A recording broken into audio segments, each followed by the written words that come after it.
Many months ago, I did a dashi demonstration on how to make dashi at home. Today, we have the real deal, my good friend Sholan. He's going to show you the restaurant version. Yeah, you can also do this at home. I'm just gonna exit backwards for dramatic effect. All right, all yours. So let's make dashi, round 2. So we're going to start with 800 grams of water.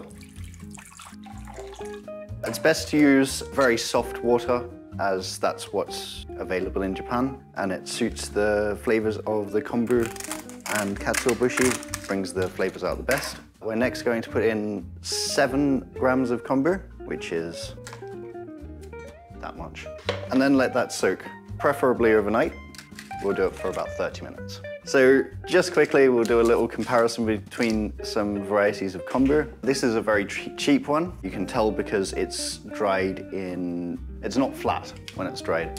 This is a slightly better one. It's a little bit thicker, and the leaf of the kombu you can tell is wider, which means it's a bit older and it has more umami concentrate. It's also dried flat, so it's a product that's been paid a little bit more attention to. And then there's something like this one, which is very well dried. You can tell by the buildup of white powders on the outside of it. This is what we would use in a restaurant to make dashi. You can get higher grades of kombu, rishiri and raosu, which are Hokkaido-based kombus from those specific areas, and they're a lot thicker, so you can extract a lot more umami from them. Okay, so we've got our kombu that's been soaking in water. We've actually gone a bit over the 30 minutes that I explained earlier, which is only a good thing. We'll cover it with a lid, and on a vermicular rice cooker, I have a cooking function where I can set a temperature. So I've got 60 degrees, and that's going for an hour. The higher grades of kombu that I explained before can go over an hour, and the lower grades can't go as long. This is because the extraction of umami from the kombu sort of stops, and you start getting kombu-y flavors, which is what you don't want in dashi. I also didn't explain that to get your kombu to the correct weight, it's really important to cut it. When you break it, the chances of bad flavors of kombu coming out is a lot higher. This is because there's shards, and cut kombu means that the extraction comes out a lot more slowly and releases in a lot more pure form.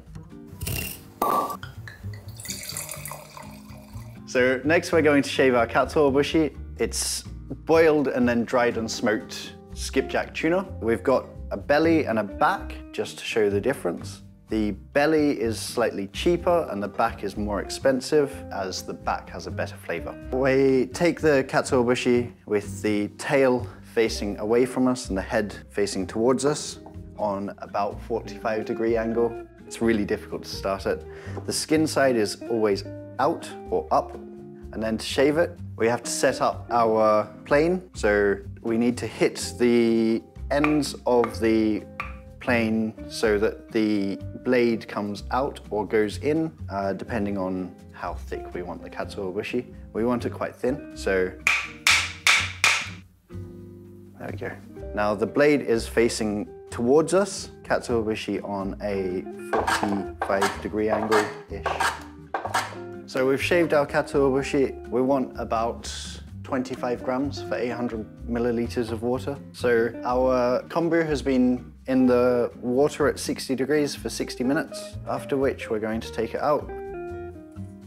The kombu now has very little umami left, so there are things you can do with it, but generally you need to use a dashi powder or something to reintroduce the flavor to the kombu.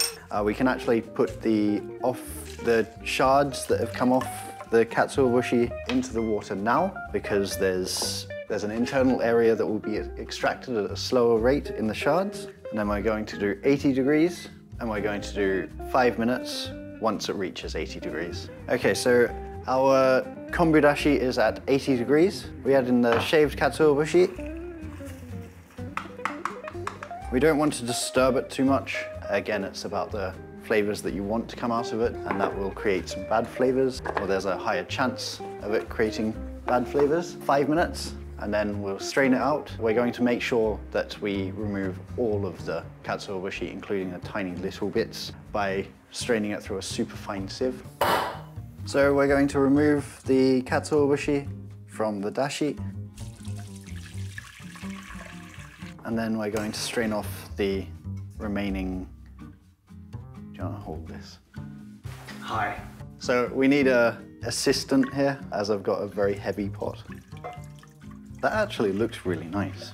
And then we're just going to seal in all of the flavor with a tiny bit of salt. This isn't to season the dashi, this is literally just a touch of salt to seal the flavor in. And that's dashi done. Now we're going to taste the dashi. So if you taste from a metal spoon or a metal object, it will impart a metallic flavor on your tongue, so you can't taste the true flavor of dashi. Evan? Good. It's incredible.